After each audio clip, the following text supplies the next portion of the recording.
wa ala alihi wa sahbihi wa man iktafa amma ba'd. Kita panjatkan puja dan puji syukur kehadirat Allah Subhanahu wa taala pada kesempatan pagi menjelang siang yang berbahagia kali ini, hari Senin tanggal 6 Rajab 1443 Hijriah atau yang bertepatan dengan tanggal 7 Februari 2022. Kita masih kembali diberi kekuatan, kesehatan, hidayah serta taufik dari Allah Jalla wa Ala, sehingga kita bisa kembali menghadiri pengajian rutin Senin pagi di Masjid Manarul Ilmi di Komplek Pondok Pesantren Tunas Ilmu di Desa Kedung Wuluh Purbalingga ini. Kita berharap semoga Allah Azza wa Jalla berkenan untuk melimpahkan kepada kita semuanya ilmu yang bermanfaat, sehingga bisa kita amalkan sebagai bekal untuk menghadap kepada Allah Jalla wa Ala. Allahumma amin. Salam dan salam semoga senantiasa tercurahkan kepada junjungan kita Nabi Agung Muhammad sallallahu alaihi wasallam, kepada keluarganya, sahabatnya, serta umatnya yang setia mengikuti tuntunannya hingga akhir nanti. Ibu-ibu yang kami hormati dan juga segenap pendengar serta pemirsa yang dirahmati oleh Allah Azza wa Jalla, sebelum memasuki tema pengajian hari ini, kami ingin menyampaikan bahwa pada pengajian pekan lalu, yaitu fikih, doa dan zikir, di pertanyaan terakhir kalau nggak salah saya ditanya tentang bagaimana menjelaskan arsy kepada anak, terutama anak yang kritis. Saat itu kami menyampaikan bahwa jelaskan secara global, tidak diperinci kecuali kalau memang ada rinciannya di dalam Al-Quran atau hadis Nabi SAW. Salah satu poin yang saya sampaikan saat itu bahwa kursinya Allah Azza wa Jalla itu ada di atas arsy. Ya, itu salah satu poin yang kami sampaikan saat itu. Kemudian ada seorang ustadz yang menegur kami, menyampaikan bahwa apa yang kami sampaikan itu kurang pas, kemudian dibawakan dalilnya. Dan setelah kami cek lagi, memang betul saya keliru. Yang benar bukan di atas arsy, kursi Allah itu di bawahnya. Ya, berdasarkan athar yang diriwayatkan dari Ibnu Mas'ud radhiyallahu anhu. Jadi kursinya Allah bukan di atas arsy tapi di bawahnya. Ya. Dan athar Ibnu Mas'ud sudah kami bawakan secara lengkap pada pengajian tafsir malam Kamis pekan lalu. Ya. Ini sekaligus revisi dari apa yang kami sampaikan pada pekan lalu, ya, dan jawaban itu sudah saya minta untuk dihapus agar tidak menjadi ilmu keliru yang terus-menerus difahami oleh masyarakat, dan mudah-mudahan Allah mengampuni kekeliruan tersebut. Baik, sekarang kita akan membahas tentang fikih pendidikan anak, serial nomor 160, masih seputar tema tentang memberi nama kepada anak. Pada pertemuan yang lalu kita telah menyampaikan bahwa memberi nama itu tidak boleh asal. Ya, memberi nama tidak boleh asal. Dan kita juga telah sampaikan bagaimana Islam sangat memberikan perhatian besar terhadap masalah nama. Dan pada akhir pengajian saat itu, kami telah menyampaikan sebuah janji, ya, bahwa pada pertemuan kali ini kita akan mengkaji nama-nama yang terbaik itu yang seperti apa. Alhamdulillah Allah memberikan kesempatan kepada kita semua untuk hadir pengajian hari ini dan membahas tema tersebut. Jadi nama yang direkomendasikan di dalam agama kita itu memiliki urutan, memiliki prioritas. Ada yang terbaik, ada yang baik, ada yang boleh. Nah, di sini kami bawakan berdasarkan keterangan dari para ulama, dilandasi dari dalil-dalil yang ada, bahwa skala prioritas untuk memberi nama itu sekurang-kurangnya ada 5. Ya. Mulai dari yang terbaik, prioritas pertama, kemudian kedua, ketiga, keempat, dan kelima.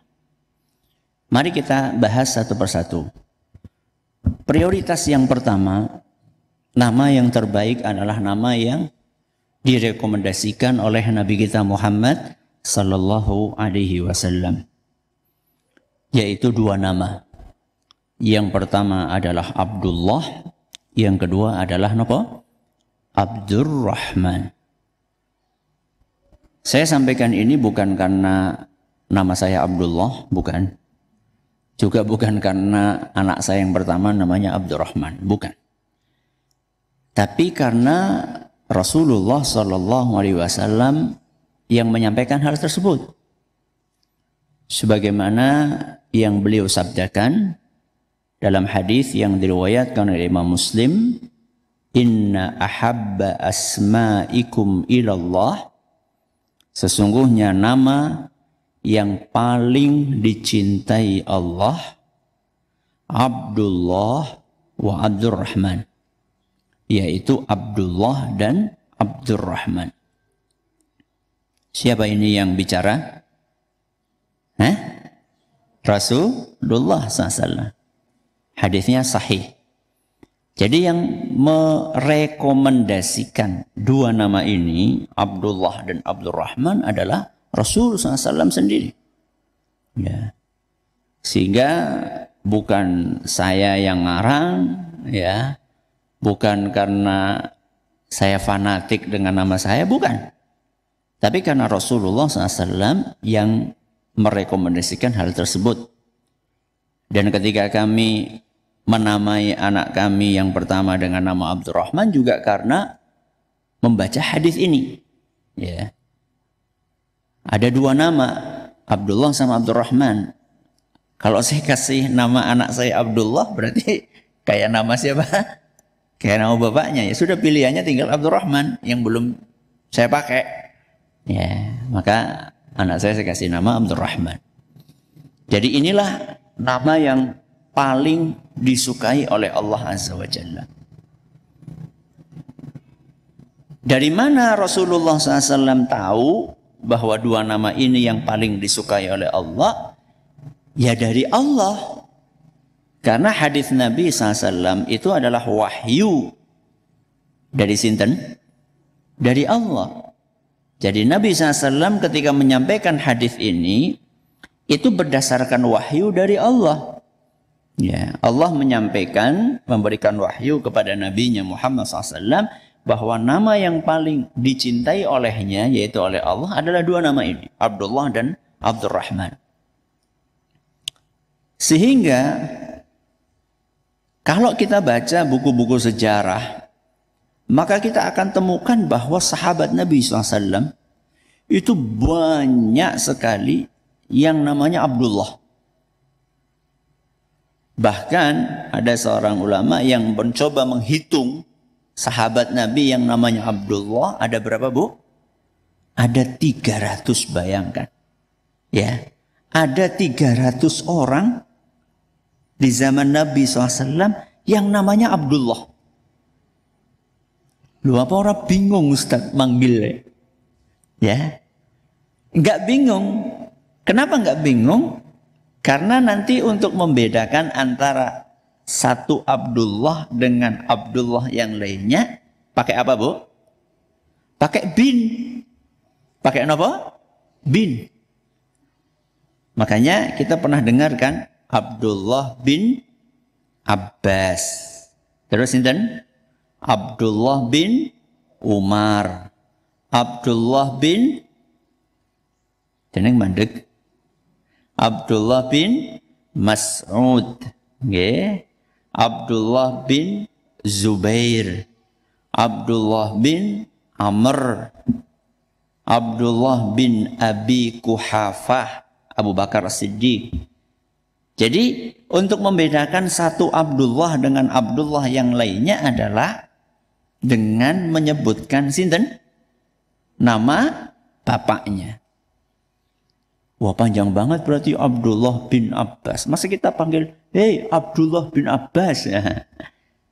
Makanya diringkas oleh para ulama dengan Ibnu Abbas. Kenapa? Ibnu Abbas. Kalau Abdullah bin Umar diringkas jadi apa?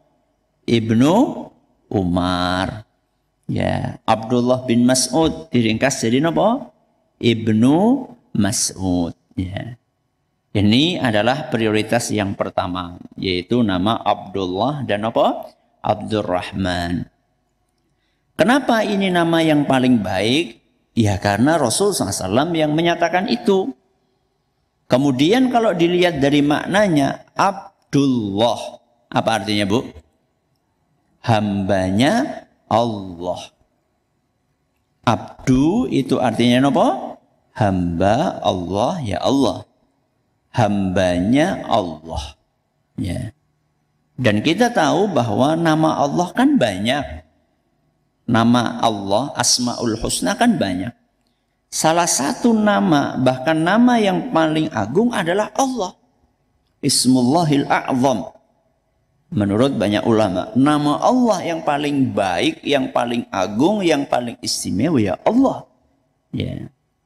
Kemudian juga Ar-Rahman, juga salah satu nama Allah Azza wa Jalla yang sangat istimewa. Ya. Sehingga setiap orang yang bernama Abdullah seharusnya dia mengingat bahwa dia ini harus berupaya betul-betul menjadi hamba Allah yang baik. Ya. Yang selalu menghambakan dirinya kepada Allah. Begitu pula ketika seorang memakai nama Abdurrahman, dia juga seharusnya selalu mengingat bahwa dia itu adalah hambanya Allah yang maha pengasih. Sehingga seharusnya dia itu menjadi manusia yang pengasih. Ya. Masa Abdurrahman pelit? Kan nggak cocok ya Bung ya? Abdurrahman kan hamba Allah yang maha apa? Pengasih. Masa pelit? Nggak cocok. Ya.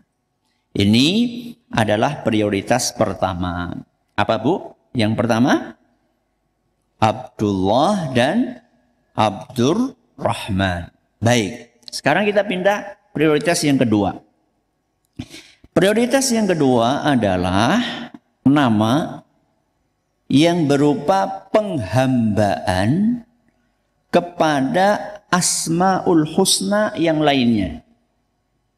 Ya. Kepada Asmaul Husna yang lainnya. Asmaul Husna itu kan artinya nama-nama Allah. Yang Allah kan nggak cuma Allah dan Ar-Rahman. Masih banyak nama Allah yang lainnya. Ya. Kita tidak tahu secara pasti jumlah nama Allah itu berapa. Sehingga selama ada nama Allah Azza wa Jalla, ya, yang berlandaskan Al-Quran, ayat Al-Quran atau hadis Nabi SAW yang sahih, maka itu bisa dijadikan sebagai nama yang diawali dengan Abdul. Ya, nama yang diawali dengan Abdul. Contoh misalnya, salah satu nama Allah adalah Al-Aziz. Kenapa Bu? Al-Aziz. Berarti kalau kita punya anak, pengen kita kasih nama, jadinya apa Bu? Abdul Aziz. Ya, Abdul Aziz. Contoh yang lain, Al-Malik. Kenapa Bu? Al-Malik. Berarti kalau kita mau kasih nama anak kita, gimana? Abdul Malik. Ya. Terus, Ar-Razzaq. Kenapa Bu? Ar-Razzaq. Apa artinya Ar-Razzaq? Maha pemberi rizki. Kalau kita pengen kasih nama anak kita menggunakan nama Ar-Razzaq atau ada unsur kata Ar-Razzaq, maka namanya gimana? Abdur Razzaq. Baik, ketika kita baca ayat kursi, kita bacakan Allahu la ilaha illa huwal hayyul qayyum. Al-hayyu maha napa? Loh, kemarin udah kita pelajari. Al-hayyu maha napa? Hidup. Al-qayyum maha mengurusi makhluknya. Nah, sekarang kalau kita pengen memasukkan nama Allah Al-Hayyu dan Al-Qayyum atau Al-Qayyum ke dalam nama anak kita, maka gimana namanya, Bu? Al-Hayyu gimana? Abdul Hayyi. Ya, napa? Abdul Hayyi. Kalau Al-Qayyum Abdul Qayyum. Ya, Abdul Qayyum. Jadi begitu. Ya. Ustaz, saya suka sama nama Allah Ar-Rahim. Ya. Dalam surat Al-Fatihah, basmalah itu kan Bismillahirrahmanirrahim.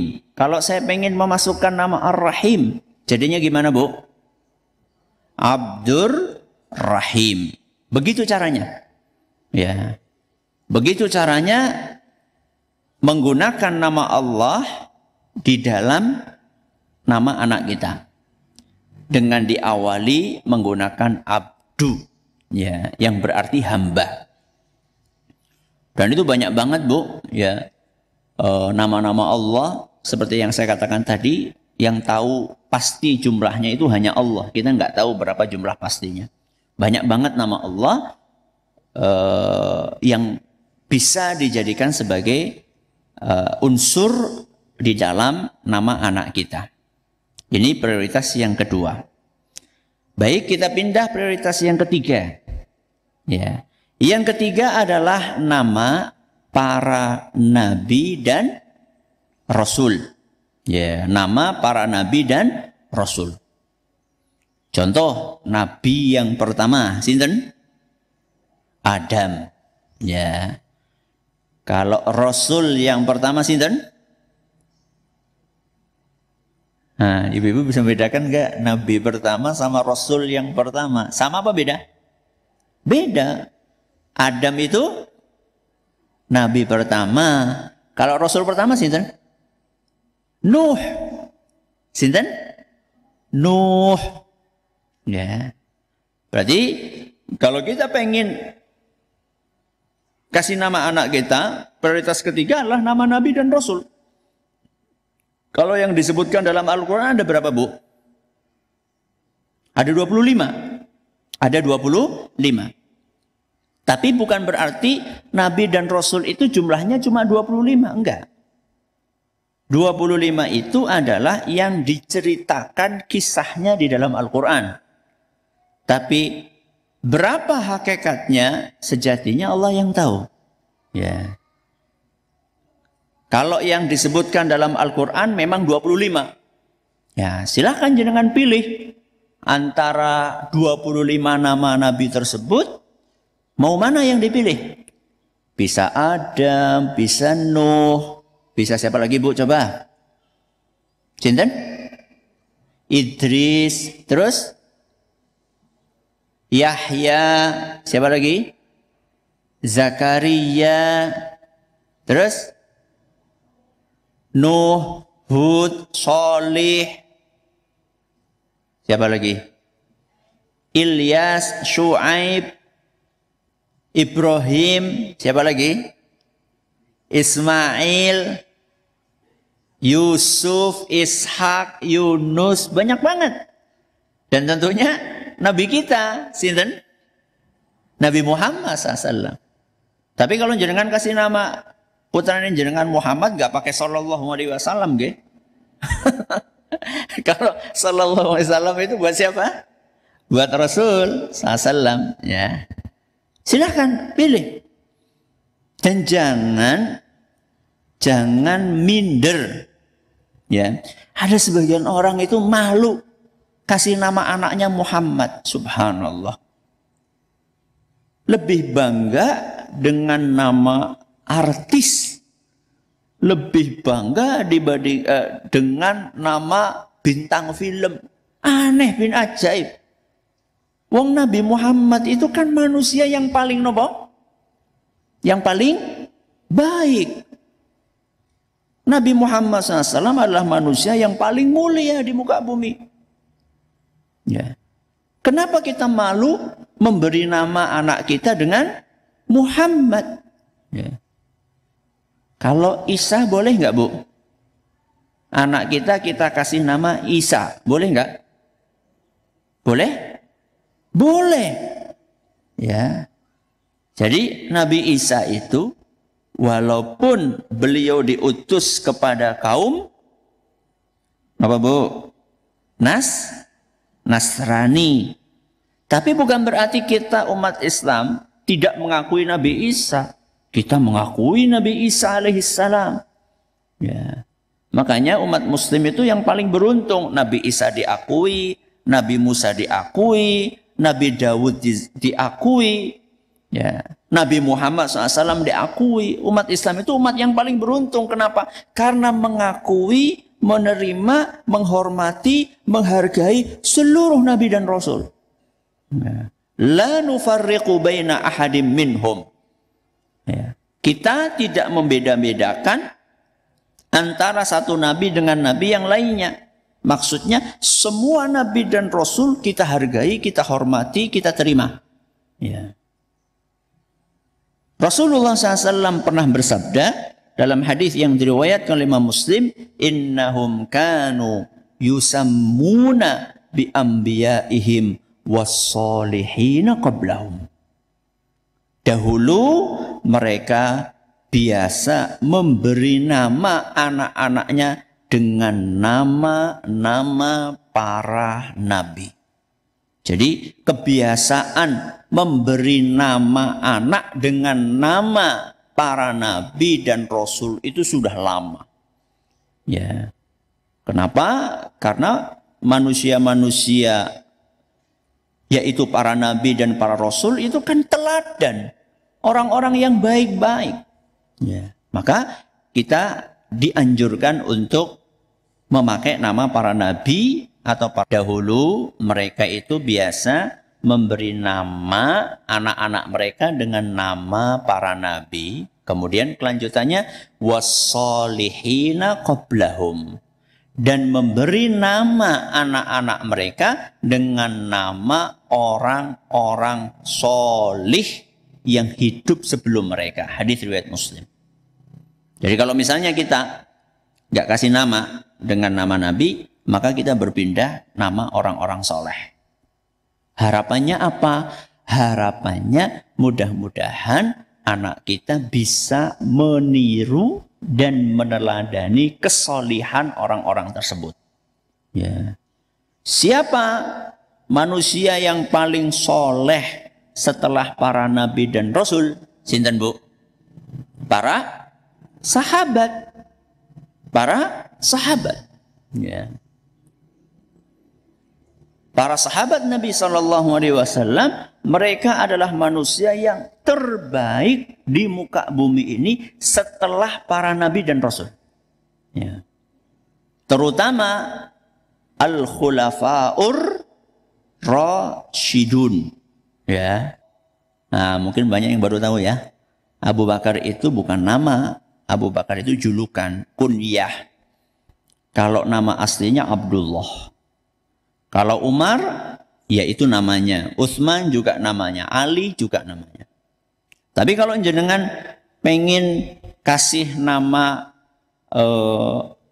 anak jenengan Umar, jangan Umar bin Khattab.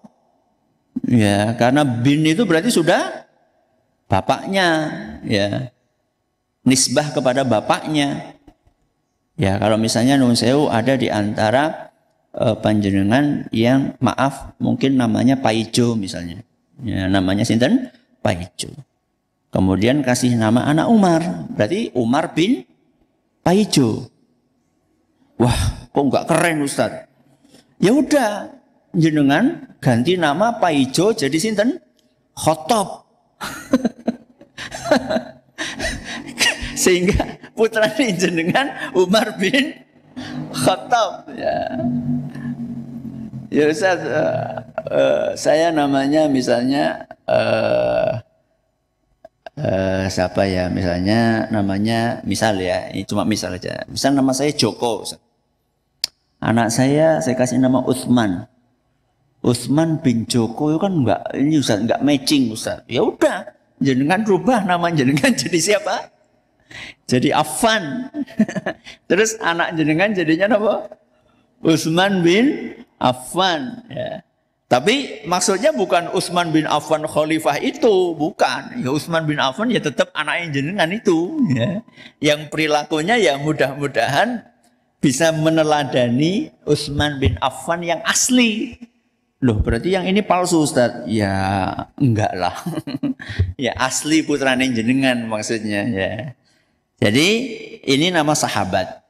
Wah Ustaz dari tadi kok namanya laki-laki terus ya. Anak kami kan juga ada yang perempuan. Nah kalau perempuan maka anak-anak perempuan jenengan bisa dikasih nama wanita solihah.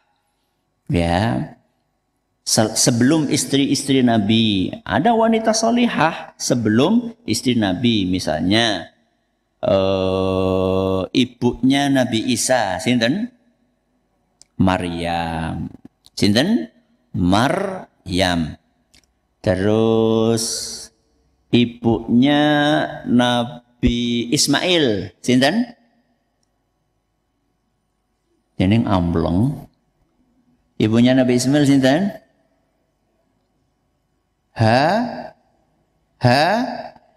Hajar.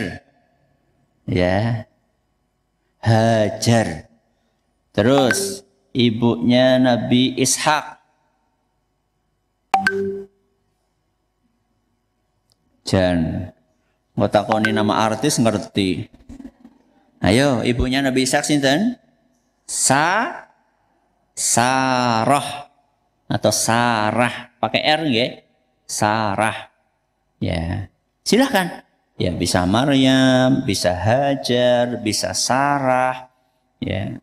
Itu nama wanita-wanita solihah yang hidup sebelum zaman kita. Maksudnya sebelum zaman Nabi SAW. Nah, kalau pengen pakai nama yang hidup di zaman Nabi SAW, silakan. Jangan bisa pilih nama istri-istri Nabi SAW. Ya, nama istri-istri Nabi SAW. Istri pertama Nabi ada Khadijah. Ya. Wah, Khadijah ini desa Ustaz. Astagfirullah, kok desa? Ini wanita yang sangat mulia.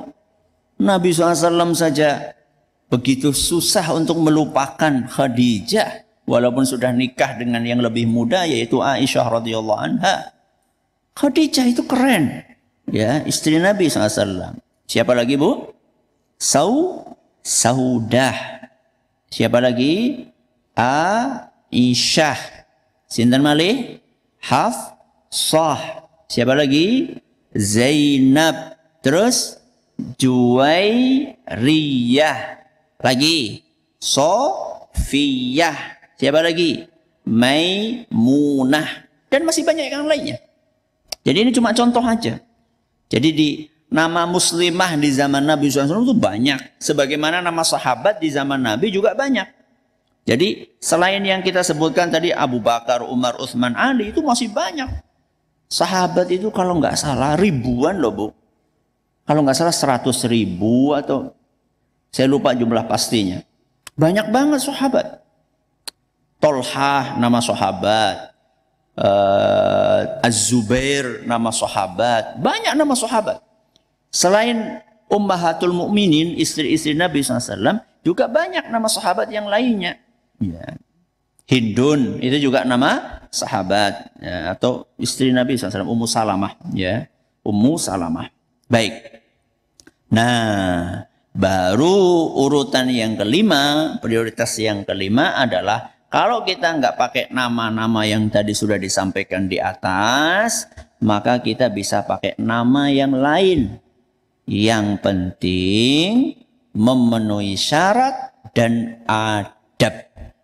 Ya, jadi tetap walaupun kita nggak pakai nama-nama tadi yang disebutkan di awal, kita masih bisa pakai nama-nama yang lainnya, tapi syaratnya harus dipenuhi.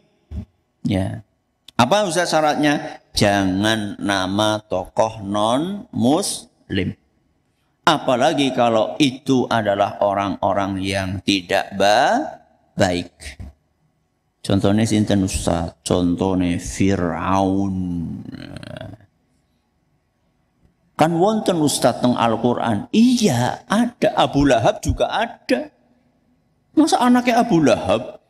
Ya, itu tokoh-tokoh non-muslim. Ya, kalau di zaman ini ya misalnya Hitler.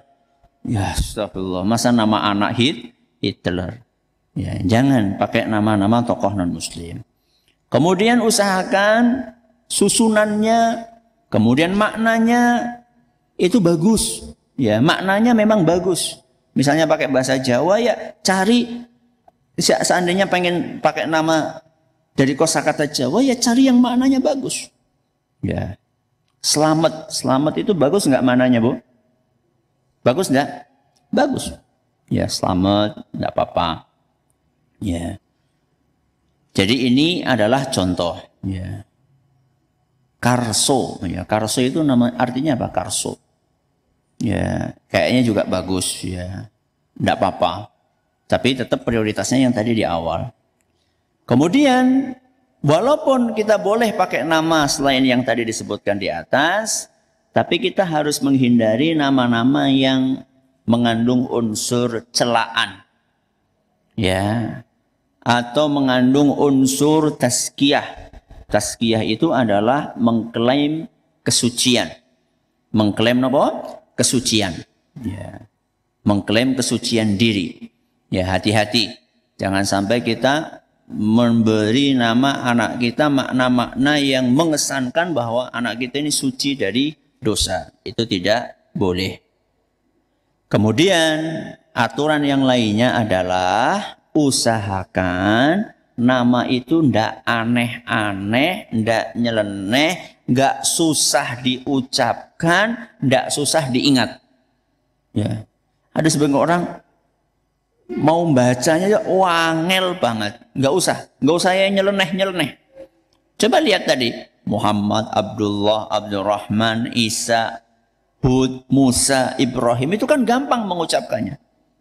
Jadi nggak usah biar keren, biar beda, pakai nama-nama yang susah diucapkan. Ya, jangan. Ya, karena nama adalah sebuah identitas. Terakhir, pembahasan kita pada kali ini adalah nama itu haknya siapa, Bu? Haknya ayah. Kata Imam Ibnul Qayyim rahimahullah, tidak ada perbedaan di antara para ulama bahwa yang berhak memberi nama adalah ayah. Ya. Lah terus ibunya apa nggak boleh kasih urun rembuk? Ya, kalau ngasih urun rembuk ya enggak apa-apa. Ya. Kasih usul, kasih masukan enggak apa-apa. Tapi yang berhak aslinya adalah sinten? Ayah. Begitu pula nasab juga kepada ayah. Makanya dalam Al-Quran, ud'uhum li'abaihim. Surat Al-Ahzab ayat 5, panggillah mereka dengan nama bapak-bapak mereka. Jadi kalau bin itu ya kepada ayah. Ya, kalau bin itu kepada ayah.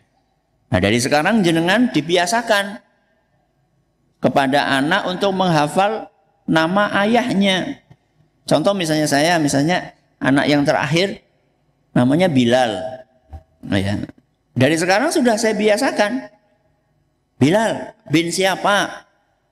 Bisa dia. Bilal bin Abdullah Zain. Bin siapa? Bin Zaini Muhayyad. Bin siapa? bin Kartameja. Bin siapa? Bin Kartamenawi. Itu sudah hafal. Ya, dari kecil sudah diajari. Karena menghafal nasab itu adalah sesuatu yang dianjurkan di dalam agama kita. Ya. Kalau orang dulu itu sampai 7, ya bapaknya sampai kakek yang ke-7. Kalau kita sekarang, ya kalau saya tadi cuma hafal sampai kakek keberapa tadi? Keempat apa kelima ya? Bilal bin Abdullah Zain bin Zaini Muhayyad bin Kartameja bin Kartamenawi. Cuma sampai level kelima aja. Setelah itu nggak tahu siapa ayahnya Mbah kami Kartamenawi, siapa saya nggak tahu. Ya, tapi ini perlu kita biasakan mengenalkan anak dengan bin atau dengan nasab. Ini yang bisa kita sampaikan pada kesempatan kali ini. Silahkan, masih ada sisa waktu sekitar seberapa jam. Kalau mau ada yang ditanyakan bisa ditanyakan. Baik, terima kasih Ustaz. Jazakallah khairan atas penyampaian materi. Berikut akan kami bacakan beberapa pertanyaan yang telah masuk. Pertanyaan pertama datang dari hamba Allah yang ada di Purbalingga. Assalamualaikum warahmatullahi wabarakatuh, Ustaz. Waalaikumsalam warahmatullahi wabarakatuh. Ustaz, nama anak kami Damar Romadini. Apa? Damar Romadini. Damar Romadini. Roma Dini. Dini. Iya. Ya. Karena ketika itu lahir di bulan Ramadan. Dan nama Damar agar anak kami menjadi penerang. Karena dalam bahasa Jawa Damar artinya lampu. Bagaimana menurut pandangan Islam, Ustaz? Jazakallahu khairan. Kalau dari sisi makna tidak masalah. Ya, dari sisi makna tidak masalah. Damar itu kalau dalam bahasa Arab mungkin ya semisal dengan nur. Semisal dengan apa? Nur, ya cahaya, misbah, lampu. Secara makna tidak apa-apa. Ya, secara makna tidak apa-apa. Tapi kalau prioritas, ya tadi saya sudah sampaikan prioritasnya. Itu mungkin masuk kategori yang kelima. Ya, itu mungkin masuk kategori yang kelima. Ya, silakan. Baik, terima kasih atas jawabannya. Pertanyaan berikutnya dari hamba Allah. Assalamualaikum, Ustaz. Waalaikumsalam. Ustadz, kami punya momongan baru. Namun kami terlambat untuk memberinya nama, kurang lebih sampai berlalu selama 5 bulan karena tidak tersedianya 2 kambing. Maka apakah masih tetap bisa memberi nama bagi anak kami? Bisa. Ya, jadi ketika belum punya kambing itu bukan berarti belum boleh kasih nama. Nah, nanti kalau misalnya sampai tua nggak punya kambing gimana? Nggak ada namanya gitu. Enggak. Jadi memberi nama itu tidak harus nunggu sudah akikah. Ya, memberi nama tidak harus nunggu sudah akikah. Ya. Walaupun belum akikah, loh, buktinya kemarin kita telah sampaikan. Bahkan hari pertama bayi lahir sudah boleh kasih nama belum, Bu? Sudah boleh. Berarti hari pertama sudah akikah atau belum? Belum. Akikah kan hari keberapa? Hari ke-7. Ya, bahkan Rasulullah SAW beliau sendiri kasih nama putranya sinten? Ayo, sinten? Ibrahim. Kapan? Ya hari pertama. Begitu lahir, Nabi SAW kasih tahu kepada para sahabatnya, tadi malam anak saya lahir namanya Ibrahim. Berarti kan sudah dikasih nama, walaupun belum akikah. Jadi intinya segera kasih nama, jangan ditunda-tunda. Lanjut. Ya baik, terima kasih Ustaz. Jazakallah khairan atas jawabannya. Pertanyaan berikutnya, Assalamualaikum Ustaz. Waalaikumsalam warahmatullahi wabarakatuh. Ustadz, kalau menggabungkan 2 nama Nabi boleh atau tidak? Misalnya Muhammad Yusuf. Dan apakah nama yang kita berikan akan membebani anak kita kalau kata orang tua keberatan nama? Silakan Ustaz. Menggabungkan antara 2 nama itu kurang baik. Ya, kurang apa? Kurang baik. Kalau kita perhatikan nama para sahabat, itu rata-rata, jangan perhatikan. Abu Bakar, namanya sinten wau? Abdullah. Umar, sudah Umar tok. Utsman, hanya Utsman aja. Ali berapa huruf, Bu? ALI berapa huruf? 3. Ali, sudah Ali. Jenengan perhatikan nama para sahabat, nama para nabi. Nama para nabi coba jenengan perhatikan. Mulai dari Adam. Siapa lagi? Nuh, Yusuf, Yunus, Ismail, Ibrahim. Siapa lagi? Musa, Yakub, Ilyas, Ilyasa. Coba perhatikan semuanya. Namanya satu kata. Ya. Nabi kita Muhammad SAW juga sih itu Muhammad. Ya. Itu yang paling baik seperti itu. Ya, yang paling baik seperti itu. Jangan mau milih mau Muhammad apa Yusuf. Ya, kalau pakai nama Muhammad, ya Muhammad, pakai nama Yusuf ya Yusuf. Itu lebih baik. Ya, saya tidak katakan haram menggabungkan dua nama, tapi saya katakan lebih baik ya, nggak usah panjang-panjang nama. Ya, nggak usah panjang-panjang. Ada sebagian orang namanya sampai 5 kata. Wah, dawa banget. KTP-nya ora cukup. Ya, sampai kolom di KTP ini kepanjangan. Manggilnya siapa coba? Bingung. Jadi Ustaz itu namanya jenengan namanya Abdullah Zain 2. Ya bukan saya yang kasih nama. Ayah kami yang kasih nama. Sekarang setelah kami tahu ya anak saya namanya satu kata. Anak pertama Abdurrahman, anak kedua Ukasyah, anak ketiga Anjasyah, anak keempat Bilal. Sudah satu kata itu lebih baik. Ya, itu lebih baik. Kalau mau ditambahi berarti bin. Ya, nama bapaknya siapa? Nama bapaknya siapa? Itu yang lebih baik. Ustaz, nanti akan jadi beban enggak? Justru jadi motivasi. Ya, jadi motivasi. Masa Muhammad suka bohong? Misal ada anak namanya Muhammad. Kok suka bohong? Dia harus jadi motivasi. Kamu tuh bawa nama orang manusia termulia di muka. Masa suka bohong? Gak pantas. Ya, itu bahkan jadi motivasi. Terima kasih atas perhatiannya. Mohon atas segala kurangannya. Kita akhiri dengan doa kafaratul majlis. Subhanakallahumma wa bihamdika. Asyhadu an la ilaha illa anta. Astaghfiruka wa atubu ilaik. Assalamualaikum warahmatullahi wabarakatuh.